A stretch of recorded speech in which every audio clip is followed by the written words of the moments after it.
조갑제 TV 시청자 여러분 안녕하십니까? 2019년 7월 22일 저녁 7시를 넘고 있습니다.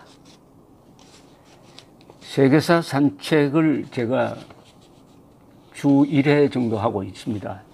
왜 세계사가 중요하느냐 하면은 이 대한민국의 운명은 주변 국가 그리고 세계의 흐름과 연동되어 있습니다.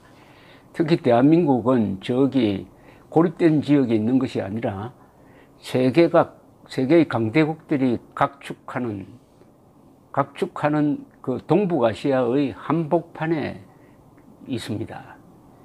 그러니까 지정학적으로 매우 중요합니다. 옛날에는 지리적 조건이 국민과 국가의 운명을 결정한다는 말이 있었습니다. 그래서 지리가 모든 것이다 하는 말까지 있었거든요. 그러니까 더욱더 한국은 세계사에 관심을 가져야 되고 특히 외교에 관심을 가져야 됩니다.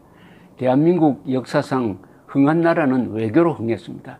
신라가 나당동맹이란 외교를 잘 해가지고 삼국통일을 했고, 오늘날 대한민국의 번영은 박정희 대통령과 이승만 대통령 그리고 노태우 대통령 이 세 분의 외교의 덕입니다. 이승만 대통령의 한미동맹 외교, 그리고 박정희 대통령의 한일 수교, 그리고 많은 사람들이 잊어버리고 있는 노태우 대통령의 북방정책, 그래 1992년에 한중 수교가 이루어졌습니다. 이 외교를 잘한 분이 이 세 분입니다. 그럼 외교를 잘못한 사람이 누구냐? 바로 백제, 고구려, 조선, 고려가 망한 게 외교의 실패로 망했습니다. 북한도 망한다면 외교가 엉망이었다 이렇게 될 겁니다. 외교는 어떤 나라와 친하게 지내느냐의 문제입니다. 한국과 같은 나라는 반드시 강대국과 친해야 됩니다. 그리고 자유로운 나라들과 친해야 됩니다. 대한민국은 그렇게 했습니다. 그러나 김일성은 반대로 갔죠. 이 세계사에서 지금 대한민국에서 벌어지고 있는 것과 매우 유사한 사건을 찾다가 보니까 딱 하나가 있습니다. 오늘날 문재인 정권이 추진하고 있는 정책을 들여다보면 동맹국과 적을 바꿔치기 하려는 움직임이 보이고 있습니다. 우리의 적은 북한 노동당 정권입니다. 그런데 주적 개념이 가장 확실해야 할 우리 국군이 말입니다. 북한군을 주적으로 보지 않습니다. 국방백서에서 주적 개념을 빼버렸어요. 그런데 우리 국방부와 문재인 정권이 하는 행태를 보면은 일본 또는 일본 자위대를 적으로 보는 게 아니냐 하는 생각이 들 정도입니다. 이 일본 초계기 사건 때 일본 초계기가 우리 함정에 접근하는 것을 마치 적대행위라고 우리 국방부가 이야기를 했습니다. 아니, 우방국 비행기입니다. 우방국 비행기가 접근하면 도와주려고 온다고 봐야지 왜 그것을 위협으로 생각하는 거죠? 거기서 뭘 하고 있었습니까? 분명히 말씀드립니다. 일본은 우리의 우방국입니다. 그리고 준군사 동맹국입니다.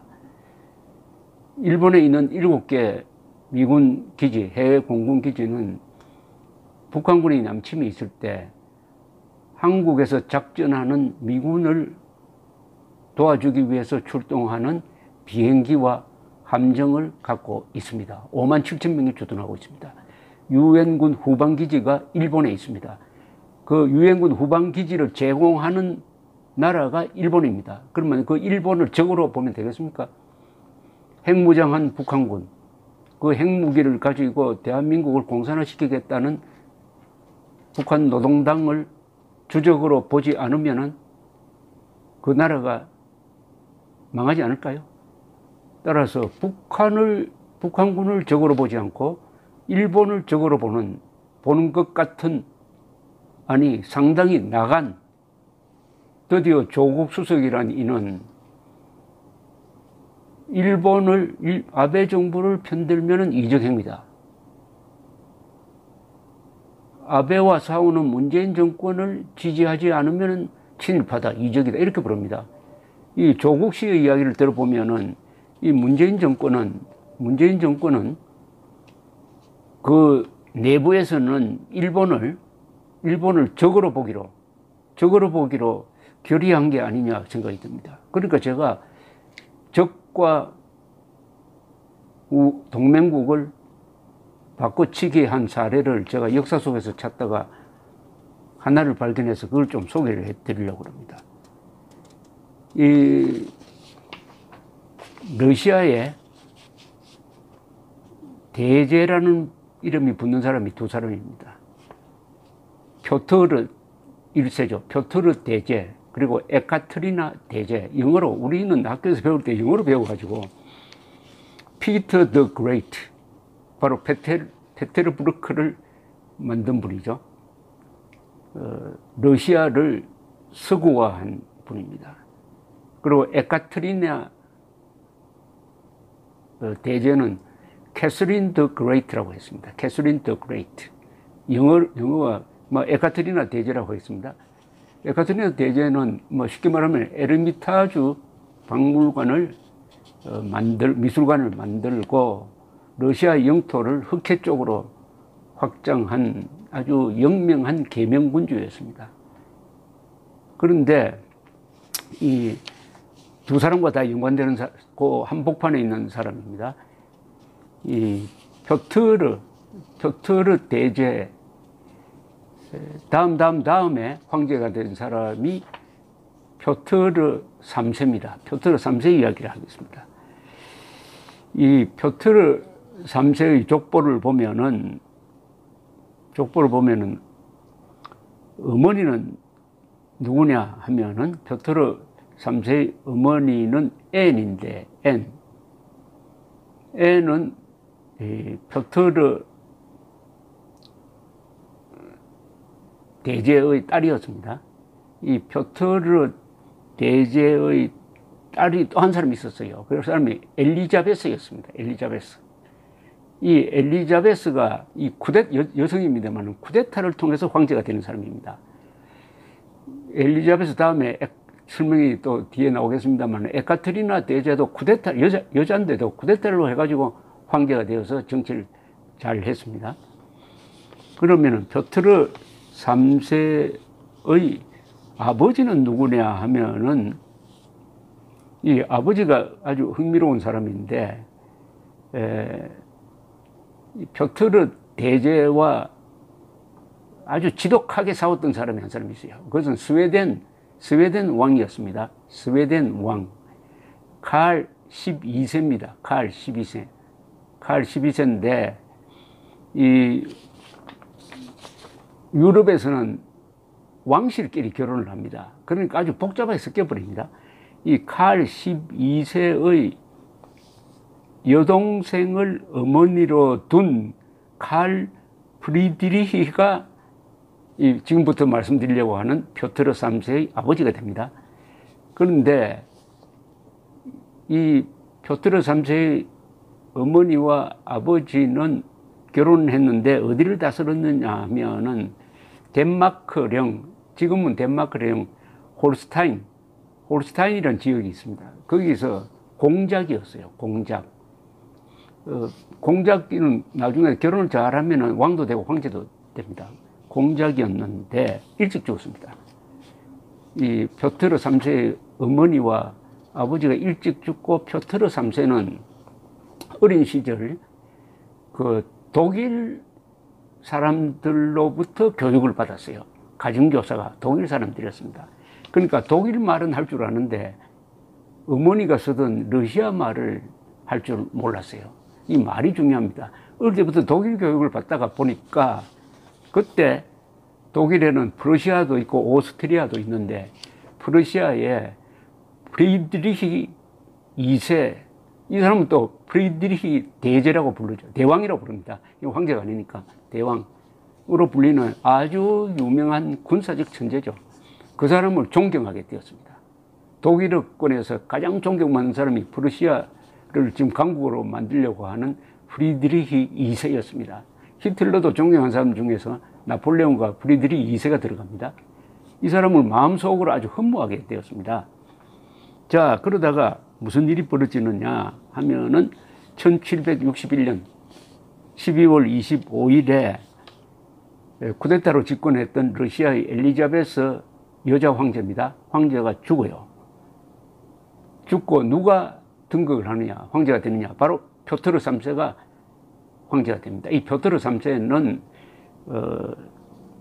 죽은 엘리자베스의 여동생의 아들인데 미리 후계자로 지명을 해가지고 황태자로 지명을 해가지고 권력 승계를 기다리고 있었습니다. 이 표트르 3세가 이제 황제가 되는, 러시아의 황제가 됩니다. 여기서부터 이제 비극이 시작됩니다.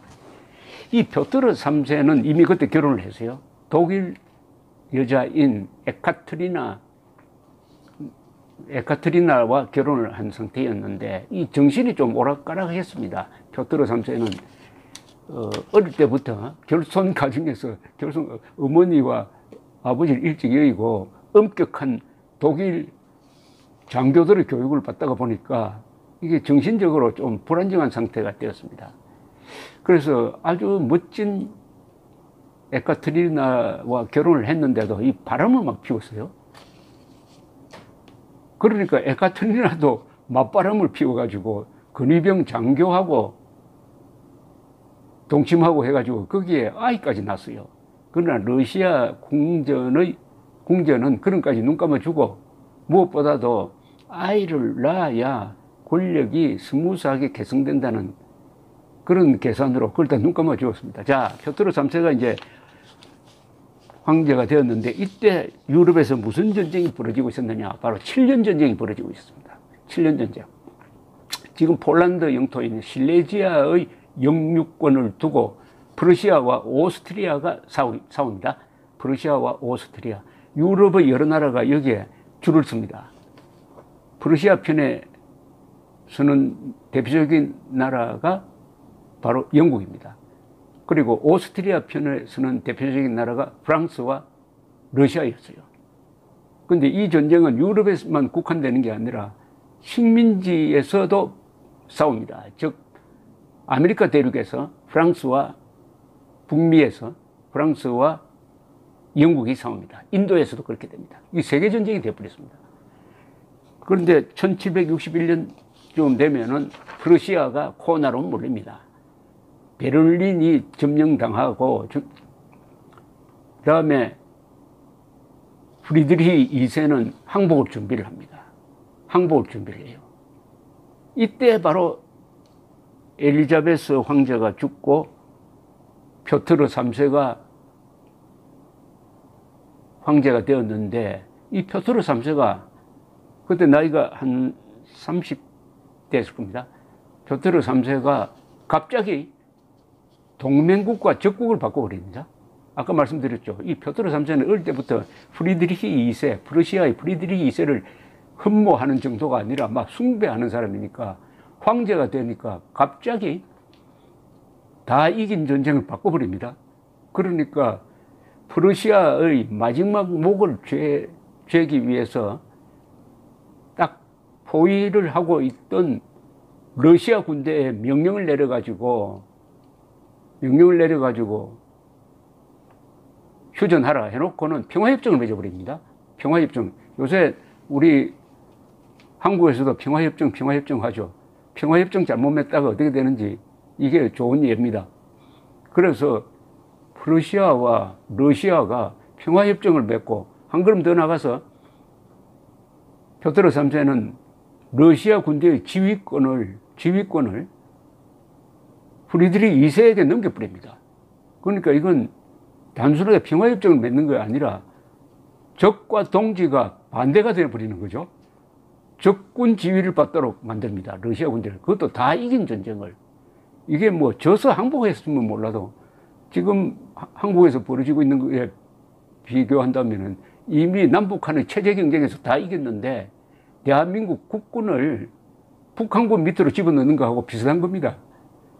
물론 러시아가 손을 잡았던 오스트리아와는 동맹관계를 끊어버립니다. 황당한 일이 벌어집니다. 황당한 일이. 오스트리아가 다 이긴 전쟁을 이제 놓치게 됐어요. 그런데 프랑스가 가만히 보니까 러시아가 오스트리아를 지원하지 않으면은 프랑스 혼자서 오스트리아 지원해봤자 이게 이길 수가 없다. 더구나 러시아가 이제 프러시아 편에 붙었다. 이렇게 되니까 프랑스가 우리도 오스트리아를 지원하지 못하겠다. 이렇게 돼버립니다. 그럼 어떻게 합니까? 휴전하면 휴전. 그래서 휴전이 돼요. 다 이긴 전쟁을 오스트리아와 러시아와 프랑스는 이 표트르 3세의 대신에 의해서 휴전이 되는데 사실상 프러시아가 이긴 전쟁입니다. 그 결과는 세계사를 바꿔놓습니다. 프러시아가 유럽의 강자로 떠오릅니다. 7년 전쟁에서 지지 않았기 때문에, 사실상 이겼기 때문에. 그 다음에 이 식민지 전쟁에서는 영국이 프랑스를 이깁니다. 인도와 북미에서 영국이 이겨요. 그래서 영국이 이제는 세계 해양 제국으로 떠오릅니다. 그러나 프랑스가 가만히 있지 않죠. 프랑스가 여기에 멋지게 복수를 합니다. 어떻게 복수를 하냐. 바로 그 한 10년 뒤에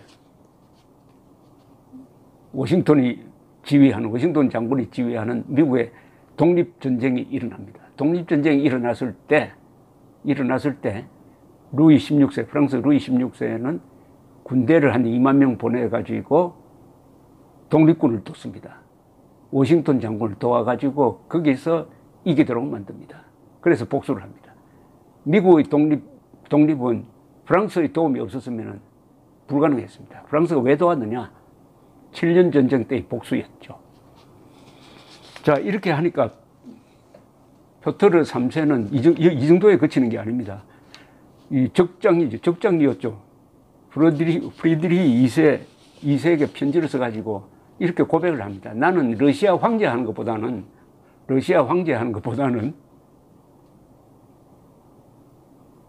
프리드리히 대왕의 부하가 되는 게 좋겠습니다. 이렇게 이야기합니다.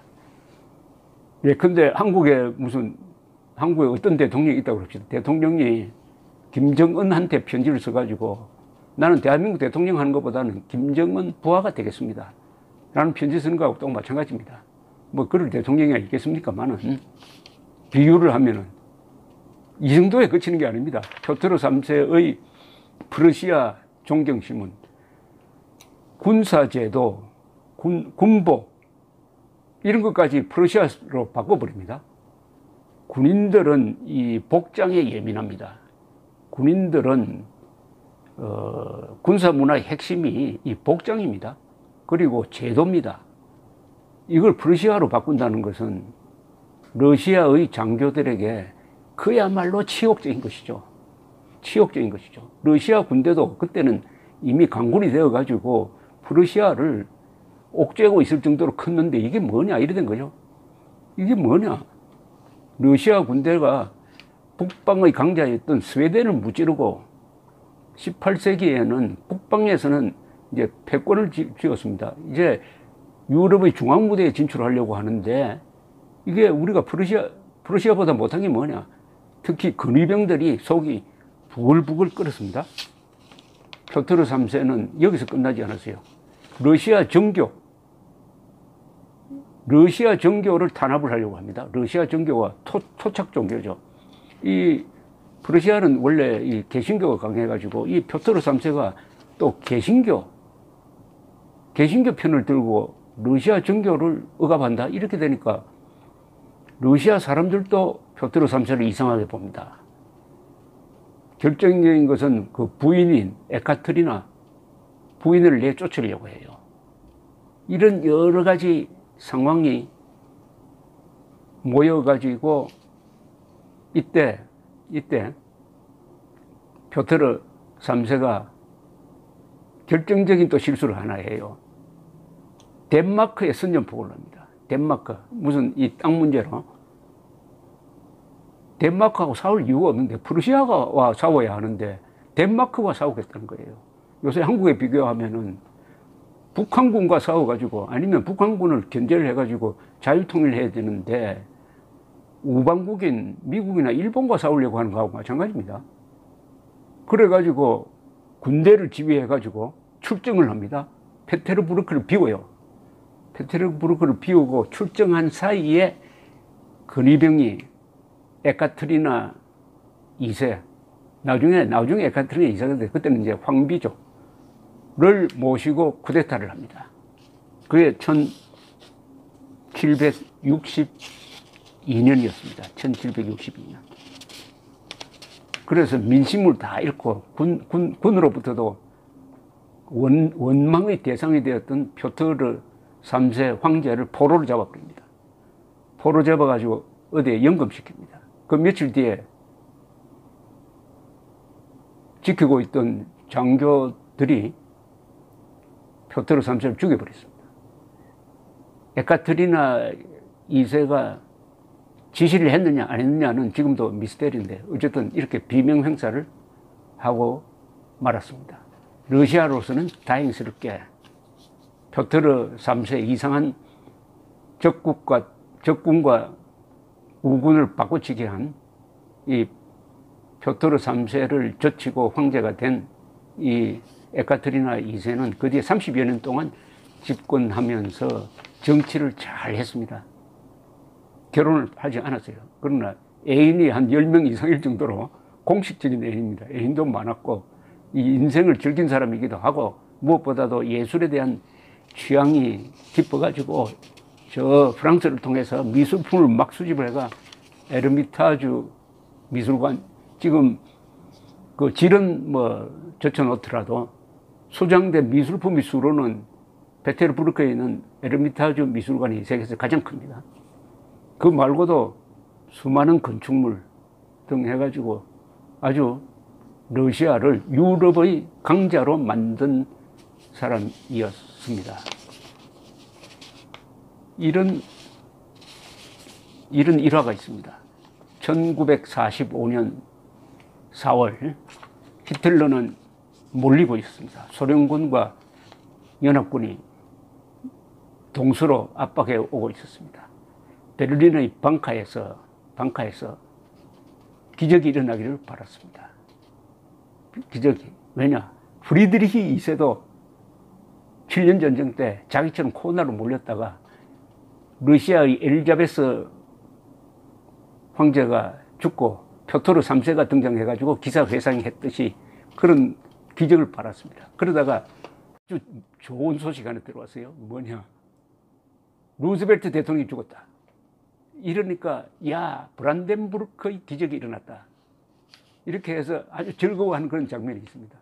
물론 트루만 대통령이 그 뒤에 등장해가지고 트루만 대통령이 뭐 동맹국을 바꾸고 한 그런 짓은 안 했죠. 그러나 히틀러는 꿈을 꾸고 있었어요. 무슨 꿈을 꾸고 있느냐? 스탈린에 대해서 연합군과 손잡고 스탈린을 치면 되는 거 아니냐? 공산당보다는 나치가 낫지 않느냐? 그래서 표트르 3세처럼 동맹국과 적군을 바꿔치기 하는 그런 꿈을 꾸고 있었다 이겁니다. 프리드리히 2세에게는 브란덴부르크의 기적이 있었는데 히틀러에게는 브란덴부르크의 기적이 없었습니다. 그래서 자살을 했습니다. 어쨌든 동맹국과 적국을 바꿔치기 하는 것은 바꿔치기 하려면 목숨을 걸어야 합니다. 감사합니다.